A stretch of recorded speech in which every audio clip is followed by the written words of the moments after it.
You are listening to Females in Fantasy, a podcast elevating the voices of women authors of science fiction and fantasy who write about kick-ass heroines. I am your host, Brianna Da Silva, and this is episode 4. Before I introduce our guest today, I actually want to give a little bit of a personal life update, which I don't usually do on this podcast, but if you've been following me on social media, you probably will have already heard this, but I am actually about to begin a little adventure of my own very soon. I am leaving my full-time job as a graphic designer, and beginning in May of 2018, which is about a month from the time that I'm recording this right now, I am going to be working full-time as a freelance graphic designer, and then I'm going to go and travel for 6 months, doing the whole digital nomad thing for a little while. I have a video on YouTube actually where I explain everything in detail if you're curious. But yeah, I'm going to be in Oslo, Norway for about a month, and going to be down in the southwestern states, mainly Colorado, and then Buenos Aires, Argentina. And yeah, so this is going to be pretty exciting. I'll be recording some podcast interviews soon from different places in the world, pretty much. So yeah, if you want to keep up with that and follow my adventures, you can just follow me on different social media sites, which I'll have all that in the show notes. But yeah, so today's guest is Dr. Darcie Little Badger. She is a very cool person. She has a BA in geosciences from Princeton University and a PhD in oceanography from Texas A&M University. So she is a scientist, an earth scientist specifically. She is a Lipan Apache writer whose science fiction and fantasy short fiction has appeared in a lot of different places, including The Dark Magazine, Strange Horizons, an anthology called Love Beyond Body, Space, and Time, and lots of other places. But I'm going to let her explain all of her work. We get to talk today about perspectives from as an Indigenous writer and something really cool called Indigenous futurisms. We'll be going over different Native stereotypes and how we can decolonize speculative fiction. So without further ado, this is my interview with Dr. Darcie Little Badger. Welcome, Darcie, to the show. How are you doing today? Oh, I'm doing pretty well. What's the weather? Okay, this is like a sort of boring question, except that we're, I think, in different parts of the country right now. So what's the weather like where you are? So I actually just came in. So I lived half of my life on the West Coast in California, but I just actually arrived in Connecticut. So supposedly we're going to get a snowstorm tonight.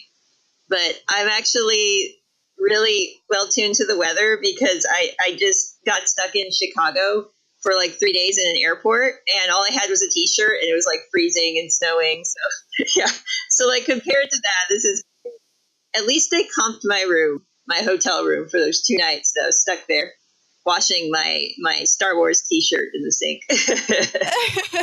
I have a Star Wars t-shirt too. That's like an essential for nerds, I guess.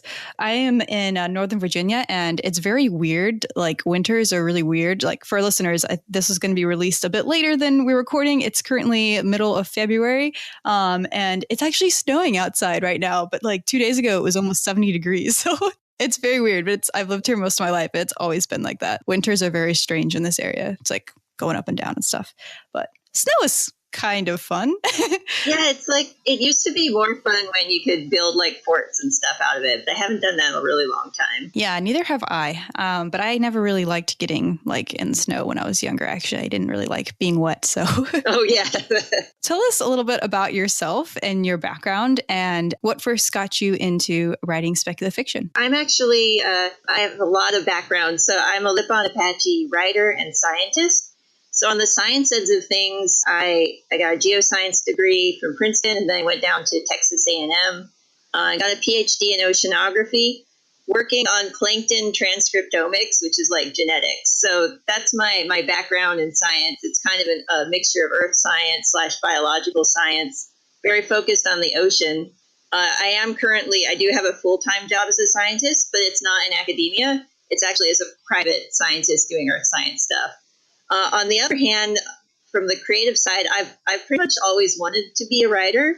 I think I was even like writing before I really knew how to spell words. I would make these little booklets and I just like kind of scribble in them and be like, oh, look, I'm an author. Kind of funny because I used to be really into Goosebumps. So I recently found like an old stockpile of my old like first grade books, and they're actually kind of creepy. There's a lot of like mysterious, shadowy characters and disappearances and other stuff like that. It would be nice to have a museum exhibit where people's like old childhood like creepy drawings are just hung on the wall. I would actually go see that. That would be really weird. That would actually be, there's something about when like a kid does something creepy that like makes it creepier. You know what I'm saying?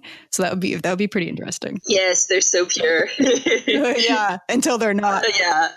I really got into professional speculative fiction writing shortly after I graduated as an undergrad. So my first story was Kashti, which was published in Strange Horizons in 2014. Since then, I've written several other short stories, mostly fantasy, some science fiction. I tend to draw upon my background, as a Lipan Apache.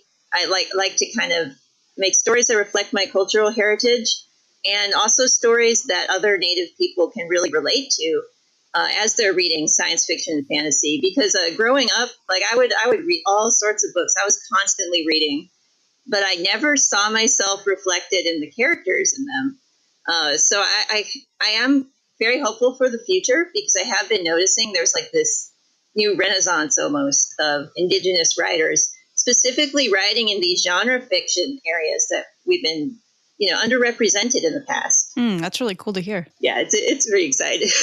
I guess I'm also a horror writer, but I should mention that. But the horror that I write tends to be like supernatural type stuff. I don't like blood and gore and scary type horror. You write a lot of short stories. What's something that you've published recently that you've been published in a lot of magazines, also at least one anthology, if I'm remembering correctly. What's one that you wrote really recently that was particularly a lot of fun? The most recent one that was published was actually in the Dark magazine. So that came out around Halloween. So it was in October, which I was excited because it's the Dark and it's a Halloween theme issue. I was like, oh yay! It's called The Whalebone Carrots, and it's my take on a Victorian ghost story, except it has two Apache sisters, and they're stuck on this really creepy island in the Atlantic. So something that I tell people is I absolutely hate Westerns, because that's like the only time I ever see an Apache character is in a Western. But this isn't a Western because it takes place on the East Coast, and it's a creepy Victorian ghost story. It does take place in the 1800s. But something that I do with this, in addition to hopefully being very creepy and having a lot of like scary ghost aspects, is I do explore kind of the cultural loss that was occurring during that period. This was shortly after the Lipan extermination. There was a lot of loss of our language in particular, and our culture, because we were kind of forced to hide. So I was using those themes of loss and kind of tying them into the themes of like ghosts and being haunted by this past that leaves a hole in you. Here's something that's really interesting. When I was looking at interviews that you've been a part of, and I actually learned a new term, and that is Indigenous futurism. So can you explain to the listeners what that is and just what that looks like? Yeah, sure. And also like Grace Dillon coined this term. And it's a pretty interesting term in that I often hear it compared to like, oh, it's science fiction, but it's really more than that. Indigenous futurism kind of recognizes the ties between our past, our current, and also our future. So as a genre, it's so much more to me than just, science fiction. The project I was involved with was actually Love Beyond Body, Space, and Time. So specifically, this was LGBTQIA, two-spirit Indigenous futurisms. But there's also, I look into Grace Dillon because there's an anthology that was before mine that has a lot of really great Indigenous futurism type stories in it. That's really exciting to me because I've been really inspired by Afrofuturism. And one of the things that I was thinking about actually recently when I watched Black Panther, I was like, oh, they need something like that for like Indigenous cultures. Sure enough, obviously there already is a movement like that. It definitely needs like more attention. It's cool that you mentioned that because last night, so my partner is Navajo, And we were talking about how awesome, Black Panther is, and we were thinking, boy, I wish there was a superhero team that just had like a bunch of North American indigenous type people, and that way there's a lot of different personalities and different strengths, and we could finally feel like we're being represented. Because I often find that in the very rare instance when there is a token native character in something, if they survive beyond telling, the white characters about the whatever knowledge they're there to usually convey before they disappear, it's usually a very like a stereotypical type character, maybe like the strong silent warrior. I don't know. I'm a nerd. I would love to see like a techno native superhero, but we don't really get that. And it'd be really cool if we did, especially as an Apache woman. I want to see more Apache women, specifically. We were a matrilocal culture. Before colonialism, we really respected the role of women as leaders. And also, unlike some other tribes, we actually had a lot of female warriors. So I would love to see more of that reflected, not only in like superhero genre, but in all sorts of genres. That's so fascinating. Could you tell us a little bit more about what that term is, like matrilocal, and like what that looked like? It's kind of related to more where people lived. So if a woman and a man, they got married, the man would come join the woman's family. He would be there with her mother, with her grandmother, with her sisters. Now there was, divorce. If that happened, he would go back to his old family. But really, it's rooted through the maternal line. So it's not a patriarchal society. There are patriarchal Native societies, but ours wasn't one of them. And I even find that, like, my grandmother was really the core of our family. She did pass away recently. But now my mother is a very strong role in the Lipan community that I'm part of. So that's kind of cool. And one thing I like about that is that it really added a lot of accountability. So things like, domestic violence, mistreatment of women was low because the sisters, the mothers, the grandmothers, they'd see this, they'd be like, get out of here. So that was pretty cool. I don't see that kind of system reflected a lot in fiction, which I wonder why. Yeah, because of this like persistence of like patriarchy being the norm. Yeah, and it really wasn't. There was a whole diversity of different cultures here. And what you were saying that what sounds like some of the cultural impacts of that still persist, but that some of that has changed with colonialism. What are like some of the direct ways that has changed over time? Specifically related to our tribe, one thing that I think is good in that, typically the matrilocal culture, if a man marries into the family, maybe he comes from a different background, a different tribe, well, he'll be Lipan now. And the opposite is true. Like if a Lipan man, marries someone from a different group, well, he'd be in that group. We don't really do that anymore. I like that, though, because we need numbers. So I don't mind more Lipan people. That would be cool. I still do think that our tribe does a really good job in respecting the role of women, really the role of all sorts of people. It could have been the possibility, like in our leadership structure, my mother, for example, plays a pretty prominent role. I'm glad that hasn't been lost over time. What are some problematic and common depictions of Indigenous, and especially like Indigenous female characters, that you've seen in a lot of like media, especially recent media, or like especially speculative fiction, that just needs to stop? What are some things that we can be aware of that if we're writers that we want to avoid, the kind of like implicit biases that will slip in and things like that? The sad thing is that in terms of short fiction, at least the short fiction that I read, there's really not a lot of Native characters to begin with. But I'm thinking of like what's her name? Edit these ums out. Because like comic books, they do have a little more representation where they'll bring in like a female superhero character. Oh, what's the name of Teen Titans and that kind of gothy Raven? Yeah, recently. So they had a Raven character who was supposed to be Navajo. And one thing I wish that people would stop doing is, instead of trying to really represent faithfully the culture that a Native character comes from, they kind of assume that we're all just one big monolithic group of stereotypes. So this Raven character, she was portrayed as like coming from a line of shamans or something. There are no shamans, in the Navajo culture. The fashion, the hairstyle, the jewelry she wore, they weren't Navajo. It was just really, it was an amalgamation of stereotypes, and oftentimes, maybe based on Plains Native stereotypes. So that's one thing that I do want to caution, at least writers who want to incorporate Native characters into their fiction. Just keep in mind that we aren't all the same thing.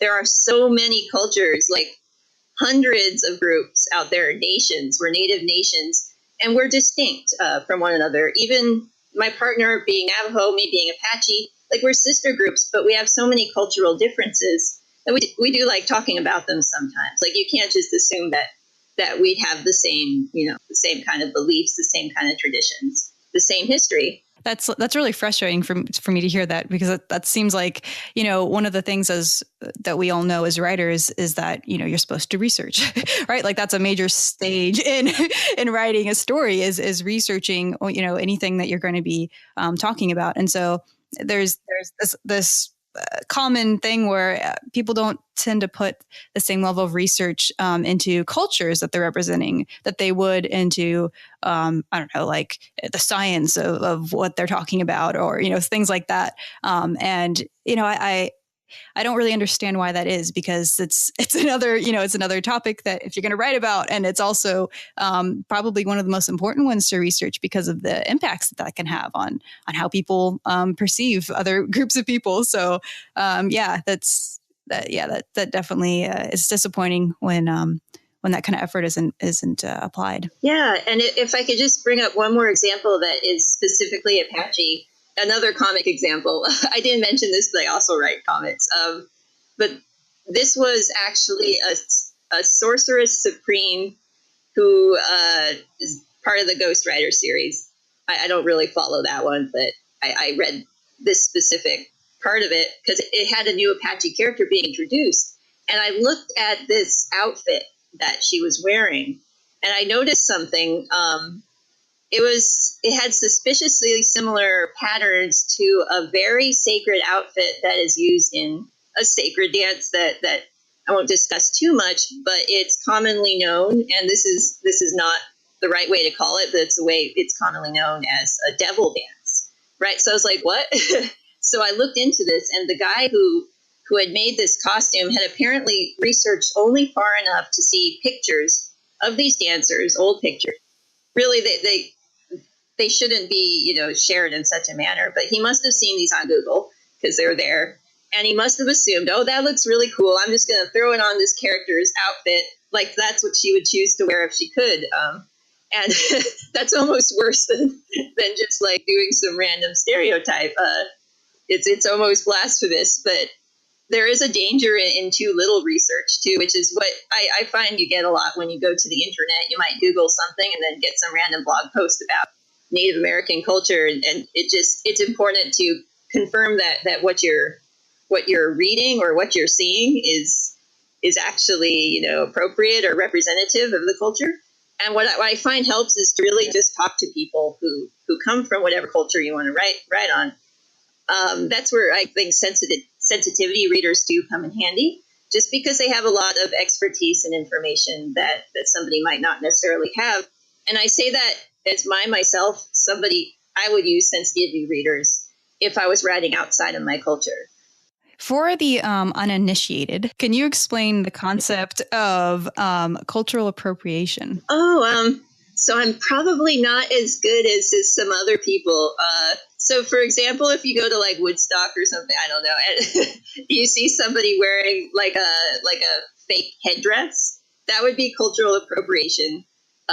It's taking something that's very important to a culture that's often marginalized, and it's kind of using it in a way that almost cheapens what it represents. But definitely look into what other people have said on that subject who are more knowledgeable than I am. What are some ways that non-Indigenous writers can honor and celebrate Indigenous cultures in their speculative fiction without engaging in cultural appropriation? Really, I find they tend to do a great job if we're just treated as people And if you're not necessarily writing about the experience of being a Native person, but writing about a character who is Native, if the distinction, it might be a little bit unclear, but it's almost like the difference of trying to tell a Native story and trying to tell a speculative fiction story with a Native American hero. Also, I find that when it comes to religion and spirituality, that's an area where there's a lot of misinformation and some poor portrayals. So to be safe, it might be better to stay away from religious, spiritual things unless you have a really strong background in that. Yeah, that's a really helpful advice. Yeah, thank you. That was a good answer. Oh, cool. What does it mean for you to decolonize speculative fiction? I really tried to write from just my own personal perspective because it's really a process that you always have to be working on. So, like, I can't say that I'm personally completely decolonized, but I do know, from the way that it's affected my family, the harms of colonialism, they really affect me in a painful and personal way. So I do write from that perspective, and that's not something that I glorify. I guess just be aware of some common tropes that are related to colonialism, especially in science fiction, the whole final frontier, colonize Mars type themes. Just think like, is this something that is from the perspective of a colonizer? I'm not sure if that's helpful, but it does seem to be that science fiction has a lot of, there's been a discussion, Rebecca Roanhorst just posted some interesting thoughts about the tendency for science fiction to have miners mining other planets with, native aliens on them, and how that's kind of more of a colonist point of view, working through the guilt that might be associated with stealing land from indigenous people. So that's just something to be aware of as a writer, as you're creating. Yeah, that really bothers me, the way that that kind of language is used in science fiction, where it's like, going to colonize these other planets. And it's different when there isn't someone that's already living there, right? When it's just like, what we mean is we're just going to go and we're going to go and live there. We're going to expand. But then when we use the word colonize, it's like, that means something different historically. And when we use it, and then it's like there actually are native alien species that's living on this other planet. And then it's like, okay, now it's, is that really the angle that we want to write about? And it's kind of normalizing a dark part of our own history, right?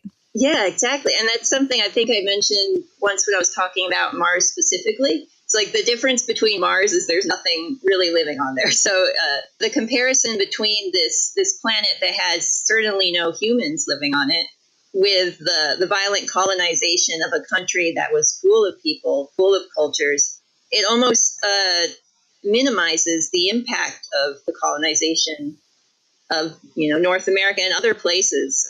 That's a really interesting way to think about that. It's like, if we're going to use the same term there, and it's essentially the same thing, it's like, it's not. So what does that say about how we're reflecting on the colonization that's happened in our own history? To end this on a little bit more of a positive note, what are some of the ways, what are some images of the future that can be explored in speculative fiction that really inspire you? I'm really into this new, I guess it's not terribly new. It's been around for a few years.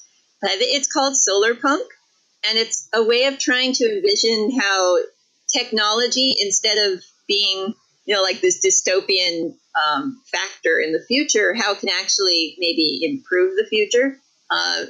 Our relationship with the environment, how that can be improved. So I like that. It does tend to portray a lot of utopias too, which I also like. As an earth scientist, unfortunately, I deal a lot with the types of environmental sciences that make me very concerned about the future of this planet, specifically the future of this species. Because I do believe that, the planet's going to go on, life will go on. But right now the question is, how many species will be negatively impacted or maybe even, go extinct over the course of the near future, as the climate changes, as resources become more scarce, things like that. So I do like how the solarpunk movement kind of challenges us to think of ways how we can develop technology, how we can develop ourselves in a way to minimize those impacts and maybe even make a positive future. Wow, that's really cool. I have never heard of that term before, and I'm definitely going to look that up because that's that's the kind of science fiction that I'm like interested in and curious about, but I didn't know it had a name for it. So that is really cool. So thank you so much for joining me on the podcast today. Where can people find you and read your stuff? I do most of my social media stuff on Twitter. The name is Shining Comic, which is SHININGCOMIC. And there's a link to my personal blog there. I do have a bibliography where I try to keep up to date with all the short stories or comic projects that I'm involved with. So that updates, whenever a new thing is released. Most of them are available online to read for free. So check it out. Awesome. Well, thank you again. And I hope you have a wonderful day. Well, thank you so much for having me. Bye. Goodbye. That was my conversation with Dr. Darcie Little Badger. If you want to stay in touch, you can email me at femalesinfantasy@gmail.com, or you can follow the podcast on Twitter at femalesin, that's the letter N, fantasy. At the time that this is going out, in 2 days, on April 14th, there will be a Twitter chat that I will be hosting from the Females in Fantasy Twitter account. And I will be joined by 2 guest co-hosts that are going to be leading a conversation about biracial characters in speculative fiction. So if you're listening to this before April 14th and you're on Twitter, I hope you join me. Those guests, and I apologize if I am butchering your names, girls, but they are Cheyenne Lepka and Georgina Kamsika. Don't know if I'm pronouncing Georgina's name right or not, but sorry. And since I am not biracial, they are going to be basically just leading that conversation. I'm just kind of facilitating it. So if you are if you are biracial yourself and you want to come and give people some tips on how to write biracial characters, or if you're not biracial and you just want, maybe you want to write a character that is, just no matter who you are, come and join us. And it's always a lot of fun having these conversations. So you can go to the Females in Fantasy Twitter account to learn more about that. If you want to keep up with me, especially if you want to follow my adventures for the next 6 months or whatever, you can follow me on Instagram, on Twitter, also now recently on YouTube. I'm going to try to make some videos while I'm abroad. I don't know how much I will do, but we'll see. I'll put all that in the show notes. If you want to support the show, you can head on over to patreon.com/femalesinfantasy. And there are lots of really cool perks that I'm handing out if you are able to spare $1 or $5 a month, including a extended conversation that I had with Darcie, where we just, we sat down and pretty much just talked about science for 15 minutes, which was really random and really fun because I don't really know really many scientists in my normal day-to-day life. I don't know that I even know any. And I just had a lot of fun. Just tell me everything you know about the ocean, please. Anyway, so if you like random conversations like that with our guests, they're always a lot of fun. One of my first goals that I really want to get to is the point where this podcast is no longer coming just out of my own paycheck. It'd be great when it gets to the point where it can fund itself. As I am able to reach more and more goals on Patreon, I'll be able to do more with it. For example, one thing I'd love to be able to do is to do this every single week instead of just every other week. I currently don't have the time or the resources to do that. So if you're really enjoying this podcast and you want to help me make it even better, if you're able to pitch in literally even just a little bit a month actually really does make a big difference. You'll hear people say that a lot on Patreon, and we're not exaggerating, that it really does add up for us. So if you're able to spare some change, head on over to patreon.com/femalesinfantasy. I super appreciate that. Yeah, that's all I have for you today.